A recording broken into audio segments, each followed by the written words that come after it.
chronic disease. Every chronic disease is a massive profit producer for the people who produce drugs. Every single one of them. These things exist not so much because they were allowed to exist as because they were created.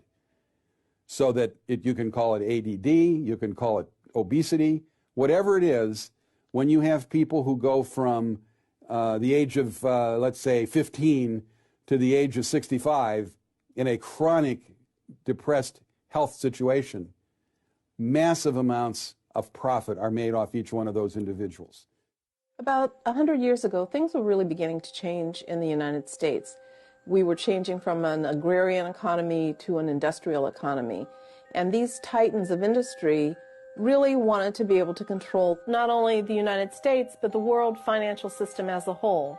When the Rockefellers took over the allopathic medicine, the Rockefellers were also in charge of the oil industry and the chemical industry, and they also made an alliance with a huge German concern called IG Farben, which was a big chemical industry in Germany. So there is an interplay between what was called the money power from the early part of the 20th century, who held board positions in many of these corporations. When the Rockefellers took over the medical schools, there were many types of medical education in the United States. There were homeopathic doctors and there were naturopathic doctors who were using natural medicines to heal, and they were having very good outcomes. Once the Rockefellers took over the system, they closed down those other schools and they only promoted the sale of their drugs, they promoted surgery, and they promoted radiation.